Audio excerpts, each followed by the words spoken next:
I call upon the spirit of the owl, messenger of wisdom. Welcome to the Temple of the Owl. Merry meet. I am your host, Matt Owl. This is episode 2, The History of Witchcraft. Here at the temple, deep in the forests of Northern California. You can listen on Spotify, and we have a YouTube channel coming shortly. You could also hear us on the Troubled Minds Radio Network, KUAP Digital Broadcasting. And thank you to Michael Strange. Everything you need to know about that is at troubledminds.org. Also, another podcast I recommend is the EMP podcast by my friend Rohan, who made that song in the beginning. And that's the EMP Exile Minds podcast. I want to thank both gentlemen. I appreciate it. Today's episode is called The History of Witchcraft. And I think it's important that we know our roots. I wanted to make this podcast for everyone, not just people interested in magic. So if you already know the history, I hope you learned something new. And if you don't know the history of this, then you're in for a treat, because there's a lot of good stories and lore. I think we just need to learn this stuff so we can talk about it. Every episode is going to start with the MOD, or the message of the day. It's a little quote or saying I use to start the topic. And today's MOD comes from one of my favorite authors, George Orwell, who wrote the book 1984. And once he said, the most effective way to destroy people is to deny and obliterate their own understanding of their history.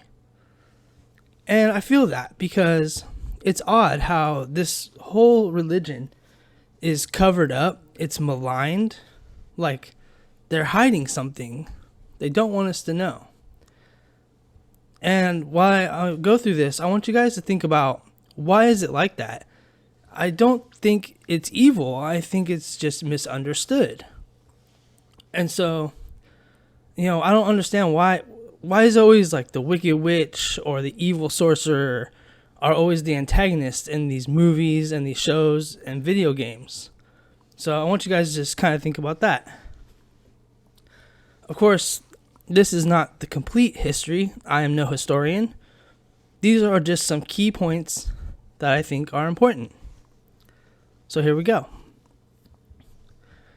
History is written by the victors. The winners write the history of the past for future generations. The losers' history is lost in time, only to be remembered as myths. History is biased of the victor. Unfortunately, the pagans were not always the victors, and our history was rewritten. We may never know the truth of our history, but we can find bits and pieces hidden in the ancient texts and passed down through teachers. There are many misconceptions about witchcraft. I like to break those stereotypes that all witchcraft is bad or evil. It began at the Stone Age. Human tribes were much more sophisticated than we think. They saw the divine in everything and understood the vital importance of reproducing to continue the tribe. Women were held sacred, the lifeblood of the tribe. They were the first goddess worshippers. Several artifacts have been discovered of the Great Mother. These figures, statues, are as old as 30,000 BCE. The elders of the tribe who were too old or injured to hunt became the wise ones, the healers, the sages, and the priests of the tribe. These people were one with nature. They didn't call it magic or witchcraft. It was just their way of life. The shamans were the medicine men and women of Siberia, performing healing miracles for the sick and injured of the tribe. Their cave paintings show the beginning of the first religion. Witchcraft and shamanism have more in common than differences. With the rise of agriculture, more people came together to create civilization. Atlantis, Lemuria, Sumeria, Egypt, and Greece. The healers and priests came together and kept the old secrets alive by initiating new seekers. The goddess traditions continued across Europe. The Celtic people migrated west. The priests and priestesses of the Celts were known as the Druids, meaning to know the oak. They were the healers and keepers of secret knowledge. They were male and female, and they knew the sacredness of nature. Unfortunately, not much is known about the Druids because they passed their history down through oral traditions. The Druids were wiped out by Julius Caesar and the Roman Empire, but they kept their tradition alive by becoming the bards, or the storytellers. The rise of Christianity in the Middle East followed the story and teachings of Jesus of Nazareth, a man who performed miracles and traveled with 12 apostles and himself, creating a coven of 13. I believe Jesus was a powerful magician, and his stories were told as miracles because they simply did not understand what magic was. Jesus died and was resurrected, symbolizing vegetation, just as the Egyptian god Osiris and the Greek god Dionysus. Pagan temples were destroyed, and churches were built on sacred lands. Any practice not following the church was outlawed and considered evil. The horned gods of the pagans, like Pan and Cernunnos, were turned into the devil, Lucifer, and Satan.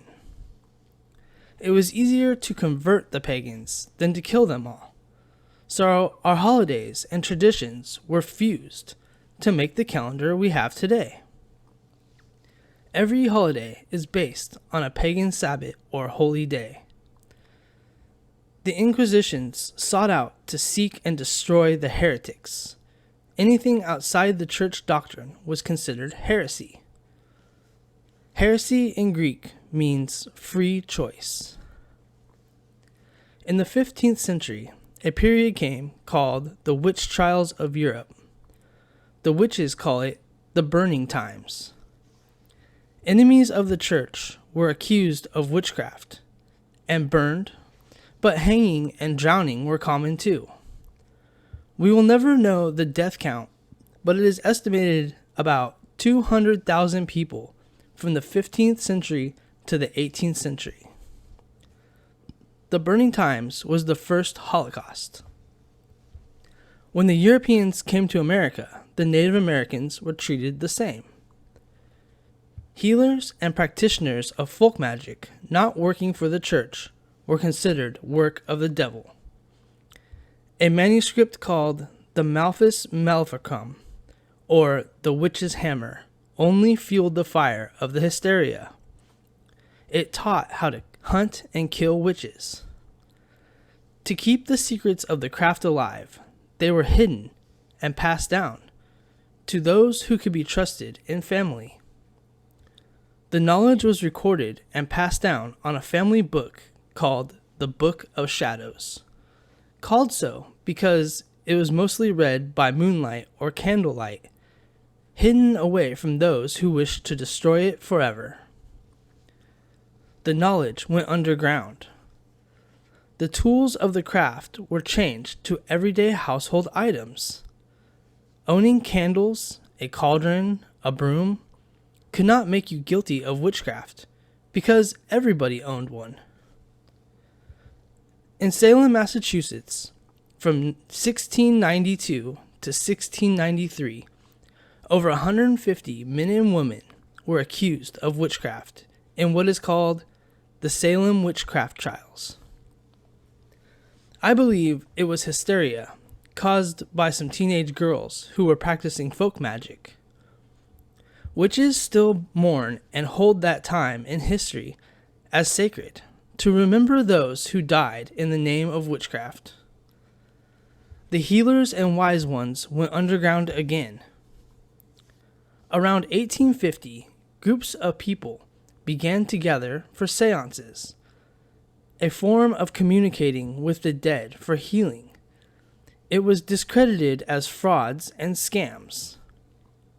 Some used it as forms of entertainment, but they accidentally fell upon a whole new awakening of magic, the New Age. In 1888, Samuel Liddell McGregor Mathers, Dr. William Westcott, and Dr. William Robert Woodman created the Hermetic Order of the Golden Dawn. Based on Freemasonry and the Rosicrucian, they taught ceremonial magic, tarot, astrology, and alchemy. The most famous member was Aleister Crowley, a master magician who went on to lead the OTO and the founder of the Thelemic Mysteries. Aleister Crowley was an English occultist, writer, and ceremonial magician. He is often regarded as one of the most influential figures in Western esotericism and occultism of the 20th century. Crowley was born on October 12, 1875. One of Crowley's most significant contributions to occultism was the development and popularization of Thelema, a spiritual and philosophical system. The central tenet of Thelema is, "Do what thy will shall be the whole of the law," emphasizing individual freedom, self-realization, and the pursuit of one's true purpose in life. Crowley believed himself to be a prophet of the new eon, the eon of Horus, which he claimed had superseded a previous aeon of Osiris. He wrote many books, including the Book of Law. Aleister Crowley passed away on December 1st, 1947. Despite his controversial reputation, his impact on occultism, ceremonial magic, and alternative spiritual traditions continues to resonate, and he remains an influential figure within esoteric circles. His writings and teachings have inspired many individuals and organizations in their spiritual exploration and magical practices. Charles Godfrey Leland was an American writer, folklorist, and scholar. He is best known for his works on folklore, mythology, and witchcraft. Leland was born on August 15, 1824. Leland's interest in folklore and the languages led him to travel extensively throughout Europe, where he studied and collected folk traditions, songs, and stories. His travels took him to England, Germany, Italy, and other countries, where he immersed himself in the local customs and beliefs. In 1892, Charles Leland gathered lore from gypsies and Italian witches called the Strega. He published the works in poems called Aradia, or the Gospel of the Witches. The material passes down ancient knowledge from the goddess, hidden messages in the stories. Charles Leland passed away on March 20th, 1903. His contributions to the study of folklore and his efforts to document and preserve cultural traditions continue to be influential today. This book, Aradia, is largely responsible for the modern witchcraft revival. In 1939, Gerald B. Gardner was initiated into the New Forest Coven. He was a Freemason and studied the occult. He is considered the founder of modern witchcraft. Raymond Buckland was a predominant figure in the modern witchcraft movement and played a significant role in the popularization of Wicca in the United States. He was born on August 31st, 1934, and passed away on September 27th, 2017. Buckland was instrumental in introducing Wicca to America in the late 1960s and early 1970s. He was initiated into the Gardnerian tradition of Wicca by Monique Wilson, a high priestess in England, and later became the first person to bring Gardnerian Wicca to the United States. Buckland founded the first museum of witchcraft and magic in the United States, located in New Hampshire, which showcased various artifacts and historical items related to witchcraft and magic. Raymond Buckland was a prolific author and wrote numerous books on witchcraft, Wicca, and related subjects. His most notable works include Buckland's Complete Book of Witchcraft, which is often considered a classic introductory text for aspiring witches, and the book The Witch Book, an encyclopedia of witchcraft, Wicca, and neo-paganism. Buckland also developed his own form of witchcraft called Sail Wicca, which drew inspiration from Anglo-Saxon paganism and incorporated elements of traditional witchcraft. This tradition aimed to make Wicca more accessible and adaptable to practitioners of various backgrounds. His work was based on ancient religions, but he added his own material. Again, the religion was reborn. He met a woman named Doreen Valentine, who had her own version of goddess worship. They worked together, inspired by Aradia, Gospel of the Witches. Now that witchcraft was no longer a crime, several other covens started popping up, including Alexandrian witchcraft, which was similar to Gardner's. Laurie Cabot, also known as the official witch of Salem, is a well-known figure in the realm of witchcraft and Wicca. She was born on March 6, 1933, and became predominant as a practitioner and teacher of witchcraft. Cabot gained recognition for her work in Salem, Massachusetts, where she opened a witchcraft shop called The Witch Shop in 1970. She became an influential figure in the pagan community and played a significant role in the acceptance and understanding of witchcraft as a legitimate spiritual path. Laurie Cabot is particularly known for her expertise in the art of witchcraft, divination, and psychic abilities. She has written several books on the subject, including The Power of the Witch and The Witch in Every Woman. Through her teachings, Cabot has sought to demystify witchcraft, promote its positive aspects, and dispel misconceptions surrounding the practice.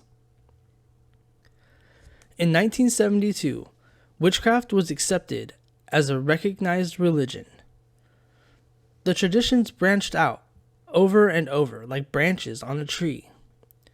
Because the religion is such a personal one, there are as many different types of witches as there are people. The branches continue to grow as the story and become the next part of history. As the next generation of healers, prophets, seers, and mystics, we are responsible for the health of keeping that tree alive. I want to credit the source for most of this information, and that's Christopher Penczak, one of my favorite authors. He wrote the book, The Inner Temple of Witchcraft. Christopher Penczak is an author, teacher, and practitioner of witchcraft and magic. He was born on August 10th, 1973, in Massachusetts. Penczak written numerous books on topics related to witchcraft, paganism, and spirituality. And he is well regarded within the contemporary pagan and witchcraft communities.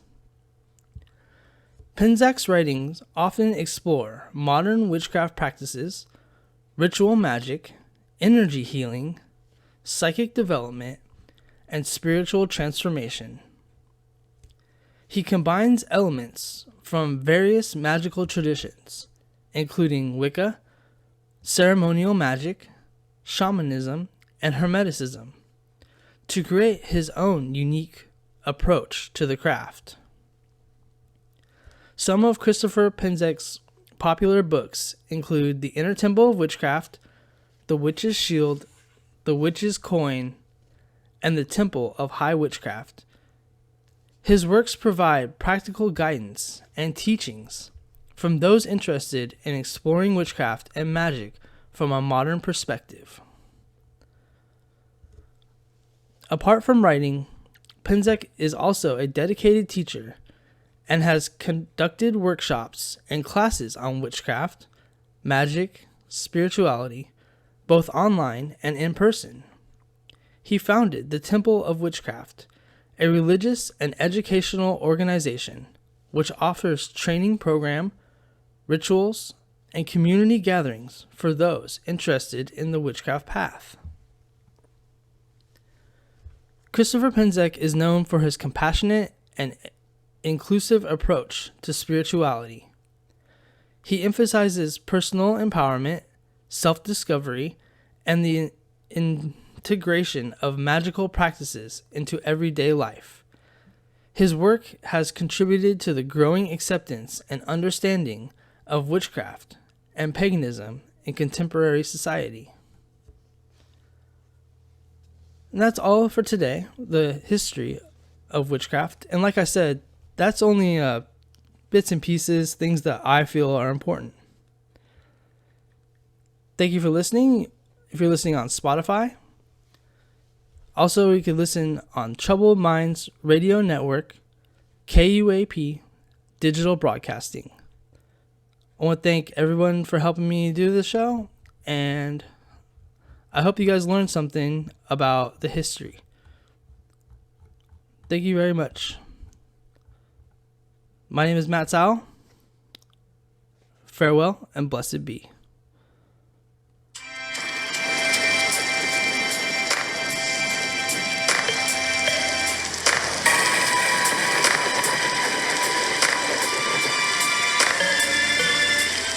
Person